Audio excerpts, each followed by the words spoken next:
Hey, my name is Daniel. I'm 33 years old. I live just outside Millhaven, Washington, on a road that doesn't have a name on most maps, just a number. I'm an electrician. Most days I'm in someone's crawl space with a headlamp, smelling burnt insulation. My hands smell like solder most nights. My truck is the same one I had 7 years ago. The radio's still tuned to the station she liked. Her name was Carol. We were married 9 years. The last two she was sick, the slow kind that takes someone a little more each week. I learned to give shots, time medications, lift someone who used to lift herself. I got good at it. That's a strange thing to be good at. She planted a garden the spring before she got really bad. Tomatoes, basil, climbing beans that never quite climbed right. I still plant it every year. Some mornings I stand at the edge of that garden with a hoe in my hand and I can't start. Because starting means it's just me, and she's not coming out with 2 cups of coffee to tell me the basil's too close together. There's a recipe card in the kitchen drawer, her handwriting, cornbread. I make it once a month. Don't tell anyone that's what I'm doing with my Tuesday nights. Here's something I've never said out loud. Near the very end, the last week, there was a night when the hospice nurse left and it was just me and Carol and the machine that helped her breathe. I felt something that wasn't grief, just one breath of, this might almost be over, before the guilt hit me so hard I had to go stand on the back porch in the cold. I've carried that for 6 years. Like a stone someone slipped into my pocket when I wasn't looking. The house next door had been empty almost a year. Old man Petrov passed. That Tuesday I'd just gotten home from a bad job. I was in the driveway peeling off my gloves when I heard the truck pull in next door. Moving truck, the kind you rent for a day. A woman got out of the driver's side. Tired in the specific way that goes all the way into the bones. She had a kid with her, a little girl maybe 7, already out of the truck and walking the yard like she was inspecting it. I went inside, made coffee, didn't look out the window again.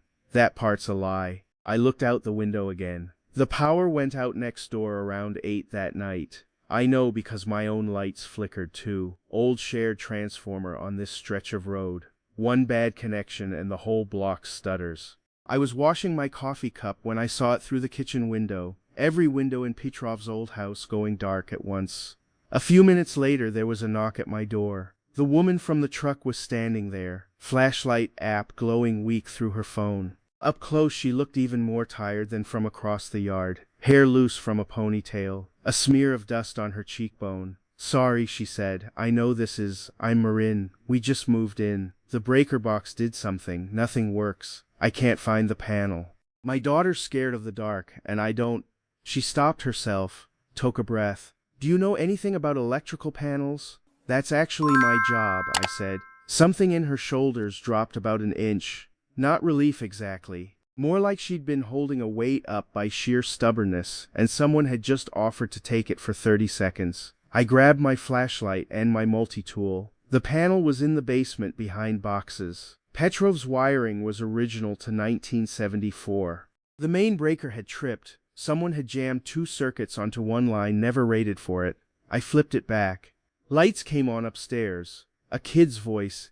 Yes. The kind of yes that only comes from someone under 10. It'll trip again, I said. Anything with a motor tonight. This whole panel needs replacing. We can't really, she started. Thank you. Tomorrow's fine. That's when I noticed the kid at the top of the basement stairs. Dark hair in 2 uneven braids. Sweatshirt 2 sizes too big. She wasn't hiding.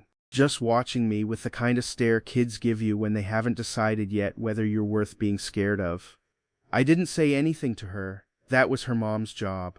She climbed down 2 steps, still watching, then held out a piece of paper folded in quarters. I drew this in the truck, she said. You can have it. You fixed the lights. I unfolded it. Crayon, a house, a sun, 3 stick figures, one bigger than the others, standing slightly apart, like he wasn't sure if he belonged in the picture or just near it. Birdie, Marin said, half warning, half apology. He doesn't need. It's fine, I said, folded it back. Thanks, Birdie. She nodded once like that settled something, went back up the stairs 2 at a time. Over the next 2 weeks I ended up at Marin's house more than I planned. First the panel. That took a Saturday start to finish. Marin insisted on paying me. I told her the parts cost more than the labor and I wasn't charging labor to a neighbor. She wouldn't hear it. We settled on her making dinner instead, which turned into a habit neither of us had agreed to out loud. Tuesdays and Thursdays mostly. I'd get home from work and there'd be a text. Just a time. Sometimes just one word. Food. I'd walk over with whatever beer was left in my fridge. We'd eat at a card table because the real table hadn't arrived yet from wherever they'd come from. I learned things in pieces the way you do with someone who's careful about what they hand over. Marin had worked in property management down in Crayon, leasing offices. The kind of job where you're the face people yell at when the rent goes up. Something had happened with her last job. She didn't say what exactly, just that it ended badly and fast. I didn't push. Bertie's dad wasn't in the picture. Also not explained, also not pushed. What I did learn was that Bertie collected rocks, not pretty ones, specifically ugly ones. The more lopsided the better. She lined them up on the porch railing like a tiny gray army, and that Marin laughed once during that first week, when I told her about a job where a man wired his whole garage backwards and didn't notice for 4 years because the lights still came on. It wasn't a big laugh. Soft, quick, gone almost before it started. But I noticed it. The second week Bertie's drawing taped itself to my fridge. I brought it home and stuck it there without really deciding to, and then it just stayed. The Tuesday dinners had a rhythm by the third week. Marin cooked. I did dishes. Bertie sat at the card table doing homework with the specific intensity of a 7-year-old who had decided homework was a job and jobs were serious. She had a pencil case with exactly 11 pencils organized by length. I noticed this because she told me about it in great detail while I was trying to hear what Marin was saying from the kitchen. She's explaining the pencil system again, Marin said without turning around. I have questions, I said. She'll answer all of them. Bertie looked up. Do you want to know about the pencil system? Very much, I said. It took 14 minutes. I learned more about pencil length optimization than I had expected to need in my life. When she finished, Bertie went back to her homework like nothing had happened. Marin set a plate in front of me and sat across. She was smiling at the wall. You actually listened, she said. She had good points. Nobody listens to the pencil system. I'm an electrician. Organized systems are interesting to me. She looked at me for a second. Not long. Then she went back to her food. Bertie found a rock in the yard the next day that she said looked like a pencil. She gave it to me without explanation. I put it on the windowsill above the kitchen sink. It's still there. I started noticing the small changes before I knew what to call them. The way I'd start glancing next door when I pulled into my driveway. The way I didn't dread Tuesdays anymore. The way the house sounded different when I got home. Not quieter, just more aware of its own quiet. One evening in October, I fixed the back step at Marin's place. The board had been soft since they moved in. I mentioned it once. She said she'd get to it. And then one Saturday morning when she was at work and Bertie was at school, I just did it. Took 40 minutes. New board, proper fasteners. Bertie noticed that evening. She stood on the step, testing it with both feet, and looked up at me over the porch railing. You fixed it, she said. It was soft, I said. She tested it again. It's not soft now. No. She nodded like this was a satisfactory exchange and went inside. Marin noticed later. She looked at the step, looked at me, looked back at the step. You didn't have to do that, she said. I know, I said. She didn't say anything else about it. But the following week there was a casserole on my porch when I got home from work. A note in Bertie's handwriting that said, For Daniel. It's good. The apostrophe was in the wrong place. I ate the whole thing over 2 days and didn't say anything about the apostrophe to either of them. One Thursday I was helping Marin hang a porch light that had been sitting in a box since they moved in. She was holding the fixture against the wall while I marked the screw holes. The porch was narrow enough that her shoulder was pressed against my arm the whole time. Neither of us moved because there wasn't really anywhere to move to. Up a little, I said. No, your left. My left. You're right. That's not helpful, Daniel. It's very helpful. You're just not listening. She huffed, shifted the fixture, and in doing it lost her grip for half a second. I caught the bottom before it dropped, my hand landing right over hers on the metal base.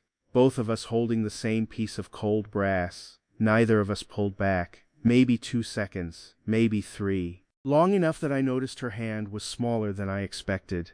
that she had a thin white scar across 2 knuckles, that she wasn't looking at the porch light anymore. She was looking at where our hands were. Got it, she said. Yeah, I said. We both let go at the same time like we'd planned it. I finished the screws. She held the level. Bertie sat on the steps below us sorting rocks, narrating to nobody in particular. That one's the daddy rock, that one's the baby rock. Neither Marin nor I said anything about that. That night after I walked back to my own dark house, I stood in the kitchen for a while with the lights off, not really doing anything, just standing there. Then I laughed, out loud, by myself, at nothing in particular. It had been a long time since I'd done that in this house. Real laugh came 3 days later. I was trying to teach Bertie how a multimeter worked. She'd asked, dead serious, whether I could test if rocks had electricity in them. I was explaining equally seriously why that wasn't how rocks worked when Bertie held the probes to one of her ugliest rocks, looked at the reading, and announced with total confidence, "This one's dead." Marin, who'd been half listening from the kitchen doorway, lost it. Not a polite laugh, it came up out of her loud and sudden, the kind that filled the whole kitchen, the kind that made Bertie laugh too, just from watching her mom laugh. Marin had to put her hand on the counter to steady herself, still going. "This one's dead. Oh my God, Bertie." I stood there with the multimeter still in my hand, watching her, and I thought, not in words exactly, more like a feeling that arrived before any words did, that I hadn't seen anyone laugh like that in this house since Carol was alive. I didn't say that, I just smiled and put the multimeter away and let it be what it was. Word got around fast in a town this size. Everybody knew Marin now, the new woman in Petrov's old house, the one with a kid, the one who'd been seen at Daniel's place enough that people had opinions. The fall festival was held in the high school parking lot every October. Food trucks, a bake sale table, kids with their faces painted like tigers. Marin had said Bertie wanted to go, I'd said I'd drive. Somewhere in there it had stopped being a question of whether I was invited. We were at the bake sale table when Pam Holly found us. Pam had been Carol's closest friend, closer than I'd realized maybe. Because in the 6 years since Carol died, Pam had made it her business to keep an eye on me in a way that felt less like friendship and more like guardianship of something that no longer needed guarding. "Daniel," Pam's voice carried. People 2 tables over looked up. "And this must be your new friend." Marin said, held out a hand. "Hi." Pam didn't take it. She looked at Marin's hand, then at Marin, with the kind of smile that doesn't reach anywhere near the eyes. "Marin Cole," Pam said, like she was reading it off something. "From Kerdane. I have a cousin who works in property management down there." Small world. I felt Marin go still beside me, not dramatic, just a small change in how she was standing, like she'd suddenly become very aware of her own feet. "She told me the funniest thing," Pam continued, loud enough now that the bake sale table had gone quiet, "about a tenant, an elderly man, money that went missing from his account while you were managing his unit. There was an investigation." "There was," Marin said. Her voice was steady, quiet the way a held breath is quiet. "I was cleared. It was someone else in the office. It came out 2 months after I'd already lost the job and couldn't get a reference from anyone." "Cleared," Pam repeated like the word tasted strange. "Well, that's not really what people remember, is it? People remember the headline, not the correction." Bertie had stopped eating her cookie. She was looking up at Pam, then at her mom, then at me, the same careful look she'd given me on the basement stairs that first night. I'd been quiet this whole time. Now I stepped sideways, not forward, just sideways, so I was standing next to Marin instead of slightly behind her like before. "Pam," I said. My voice didn't go up. It didn't need to. "She told me about that the second week she lived here, before you ever opened your mouth about it. So whatever you're hoping this does, it already happened weeks ago, and it didn't change anything." Pam's mouth opened, then closed. For less than a second, something moved behind her eyes that wasn't anger. The kind of look someone gets when they've been carrying something so long they've forgotten what it's for. Someone just asked them to put it down, and they don't know how. "I just thought you should know who you're letting around that little girl," she said. But it came out smaller than everything before it. "I know exactly who she is," I said. Pam walked off toward the parking lot. The bake sale table slowly went back to being a bake sale table. Marin let out a breath I hadn't realized she'd been holding the entire time. You didn't have to do that, she said once we were walking back to the truck. Bertie skipping ahead with a half-eaten cookie. I know, I said. I wanted to. She was quiet for a few steps. Can I tell you something about why I picked this street, this house, out of everywhere I looked? Okay. Not tonight, she said. But soon. There's a reason. It's not what you think. The storm came in 2 days later, the kind they'd been warning about on the radio all week. Heavy snow turning to ice, then more snow on top of that. The power lines along our road already strained from the transformer that never worked right. It went out around midnight. I was asleep when my phone lit up. A text from Marin, no punctuation. Bertie has a fever. It's bad. She won't wake up right. I was out the door in under a minute, no jacket, just boots over bare feet and a flashlight. Snow up over my ankles crossing the yard. The house was already cold. No power meant no furnace, and cold moves fast in a house this old. Marin was on the couch with Bertie wrapped in every blanket they owned. Even from the doorway I could hear it. Bertie's breathing, too fast, too shallow, like a small engine working too hard. She's burning up, Marin said. Her voice flat, the way voices go when someone's holding themselves together by not feeling anything yet. I called the clinic, answering machine, the roads. I know the roads, I said. I didn't think about it. My body just moved. Out to my truck, chains already on from the last storm. Back to the house. Bertie wrapped in blankets and lifted into my arms before Marin had finished putting her own boots on. Bertie was hot against my chest. Too hot. Mumbling something that wasn't words. 9 miles to the clinic, 40 minutes in the snow. Marin in the passenger seat with one hand on Bertie's forehead the entire time, not speaking, just watching her daughter's face. They got her stabilized. Ear infection, antibiotics, nothing that wouldn't be fine. But nobody in that truck knew that on the way there. And it didn't feel fine. Not for 40 minutes of white roads and a kid who wouldn't open her eyes. The drive back from the clinic was different from the drive there. On the way there, I had been focused entirely on the road. 40 minutes of white, every rut in the snow, every second Bertie didn't move. On the way back, she was asleep against Marin's shoulder, real sleep, her breathing even. The thermometer reading making sense now. The antibiotics in a bag on the floor. The roads were quieter than they'd been at midnight. Still snow, but the worst of it had stopped. I drove slower, no reason to hurry now. Marin hadn't said much since we left the clinic. She was looking out the window with her hand still on Bertie's back, not checking her temperature anymore, just keeping contact. The way you do when the emergency is over and your body doesn't know it yet. About halfway home, she said, I don't know how to do this. The drive? Being scared like that. She was still looking out the window. I've done scared. I've done losing jobs and moving and starting over. But scared about her. That's different. That's the one kind that doesn't have a plan. I didn't say anything for a minute. The headlights on the snow. A mailbox going past. No, I said. It doesn't. She turned from the window and looked at me. You drove out with no jacket, she said. I know. You didn't even. You were just there. You texted, I said. It was what you do. She looked at me for a while longer than the road made comfortable. Then she turned back to Bertie and adjusted the blanket around her shoulders. I kept my eyes on the road. But the stone in my coat pocket, the one I'd been carrying for 6 years, felt lighter than it had in a very long time. The day after the storm, Marin told me about Kerdane. Not all of it. She wasn't ready for all of it. But we were sitting at the kitchen table in the morning with real coffee, not the tea from the night before, and Bertie was still asleep, and Marin looked at the window and said, I want you to know the actual story about my last job. You don't owe me that, I said. I know. She was quiet for a second. Mr. Reese was 81. He had a great niece who convinced him to add her to his account. The great niece took money over 8 months. By the time we figured it out, I was the property manager on record, and I was the one who got called in first.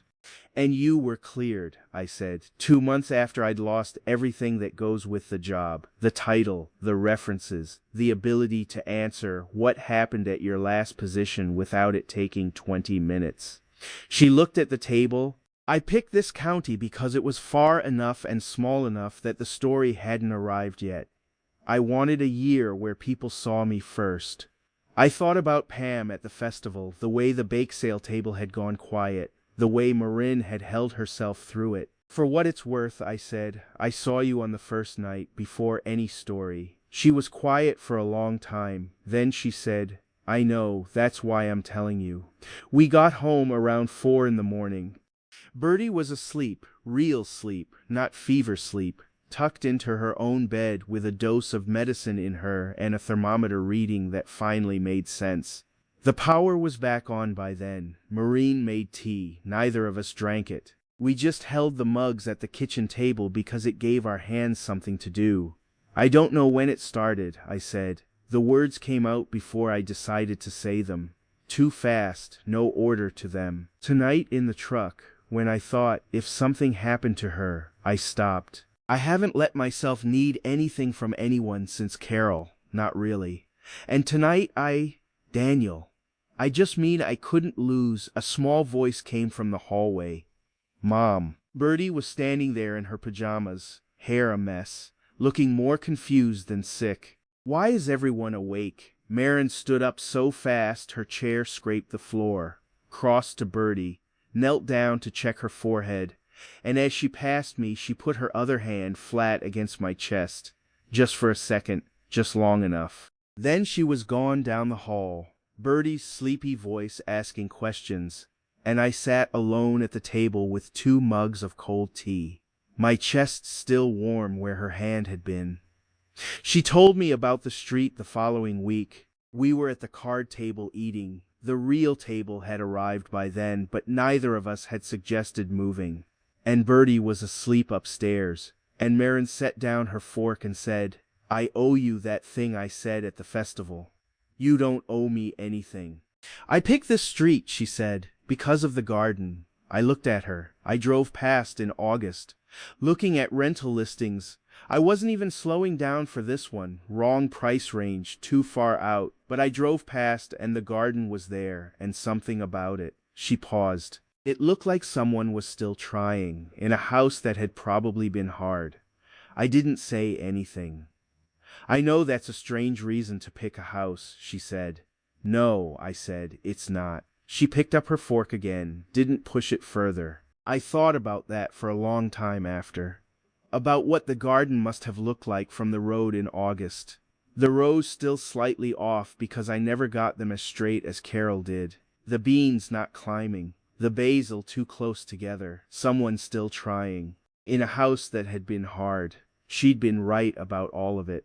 The weeks after that moved differently. Not faster, just lighter. Small things shifted. Bertie started coming over on her own sometimes, knocking on my door after school with a specific rock she wanted me to assess. I developed a formal evaluation system involving the multimeter.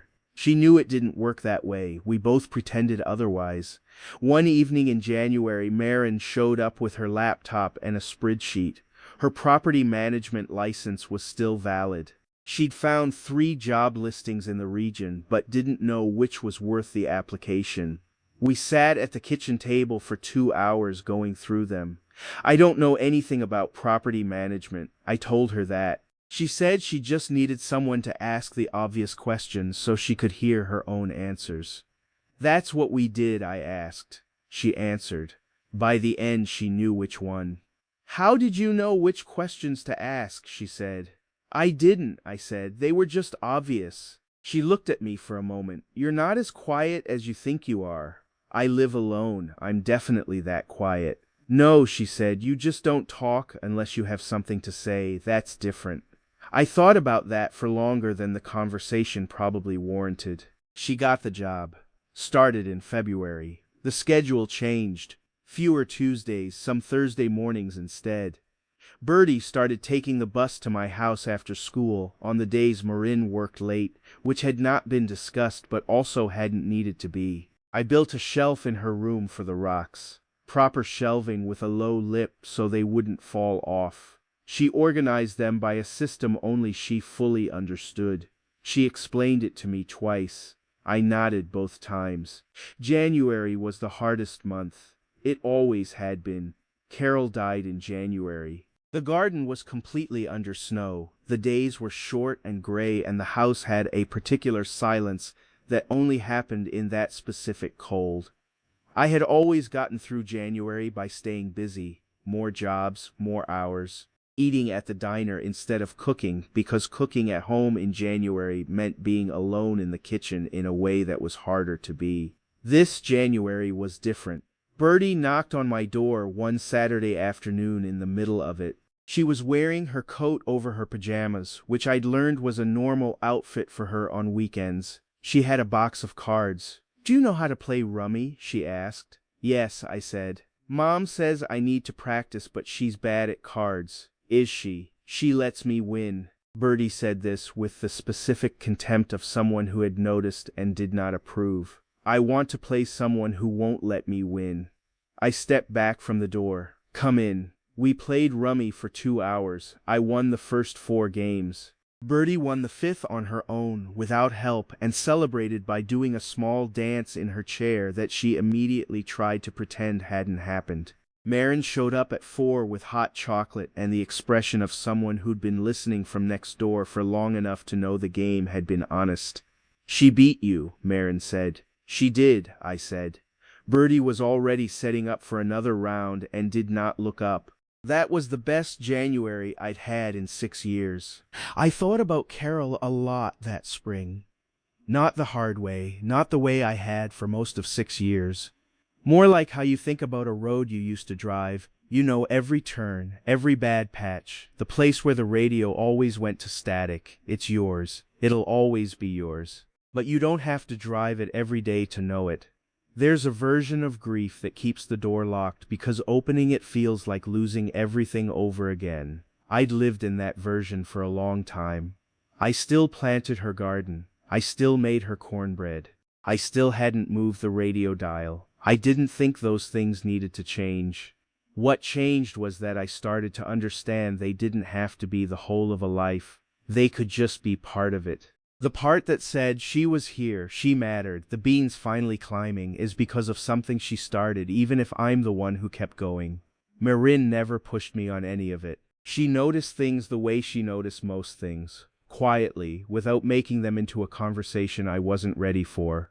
One afternoon she came into the kitchen while I was making the cornbread. She didn't ask about it. She just leaned against the counter and watched for a minute and then said, "You want help?" "I know how to make cornbread," I said. "I know you do." She picked up the recipe card off the counter and looked at it. Carol's handwriting. She set it back down exactly where it had been. "I'm just asking." I handed her the butter dish. She melted it without being told how much. We didn't talk about whose recipe it was. It was enough that we were both in the kitchen making something. 6 months later, the garden was coming up. Same rows, though the string lines were straighter this year because Marin turned out to be better at that than I was and had taken over without either of us discussing it. Tomatoes, basil, the climbing beans. For the first time in 6 years they were actually climbing. It was a Saturday. I was on the porch replacing a board that had gone soft over the winter. Bertie was on the steps below me sorting rocks. She still did that. The collection had gotten enormous. Marin had given up finding places to put them that weren't windowsills. Marin came out with 2 coffees and a glass of juice for Bertie, set them on the railing, sat down next to me on the step while I worked. The morning was quiet, birds, the sound of the hammer, Bertie narrating the rock sorting to herself in a low voice. Bertie picked up a rock, turned it over, set it back down, then looked up, first at me, then at her mom, then back at me, with the same careful look she'd had on the basement stairs the first night I met her. "Daniel," she said, "are you my dad now?" The porch went quiet. Even the hammer in my hand went still. I didn't know what to say. I looked at Marin, not for help exactly, more because it didn't feel like my answer to give first. Marin didn't look surprised. She set her coffee down on the railing, slow, and looked at Bertie with an expression I hadn't seen on her before. Something steady and a little sad and a little hopeful, all at once. "He could be," she said, "if he wants to." She wasn't looking at Bertie when she said the second part. She was looking at me. Bertie considered this with the seriousness she gave to everything. Rocks, multimeters, the entire concept of dads. Okay, she said, like that settled it. Went back to sorting rocks. I sat there for a second, hammer still in my hand, board half nailed. Then I reached over and picked up my coffee off the railing and took a drink. It wasn't until I'd already done it that I noticed I was holding the mug the way Carol used to, both hands wrapped around it, even though it wasn't cold. A habit I didn't know I still had until I saw it from the outside. Marin was watching me do it. She didn't say anything about it. She just reached over and took my free hand, the one not holding the mug, and held it on the step between us. Bertie found a rock she liked, held it up to the sun, declared it the best one yet, to nobody, to everybody, the way kids do. I went back to the board, 2 nails left. I finished them, and the porch held steady under all 3 of us the way it was always supposed to. I think about that first Tuesday a lot, coming home from the bad job, standing in the driveway with my work gloves and watching a moving truck I had no reason to care about. I almost went straight inside. I think about the power going out, about the knock at the door, about a woman standing on my porch holding a flashlight app like it was doing more than it actually was. I think about Bertie on the basement stairs handing me a crayon drawing of a figure that wasn't sure yet if it belonged in the picture or just near it. I put that drawing on my fridge and it stayed there through a winter and a fall festival and a snowstorm and 40 minutes on white roads with my heart in my throat. It stayed there through the first real laugh in this house in years, through 2 cups of cold tea at 4 in the morning. Through the garden finding its string lines and the beans finally climbing and the porch finally holding the right weight. Carol used to say grief wasn't something you got over, it was something that changed shape. She was right about that. She was right about most things. I still plant the basil where she said to plant it. I still make the cornbread on Tuesday nights. The radio's still tuned to her station. But the stone in my coat pocket, the one nobody else could see, it isn't as heavy as it was. Some mornings I still stand at the edge of the garden with a hoe in my hand. Now there's usually someone standing there with me, and the coffee's already made.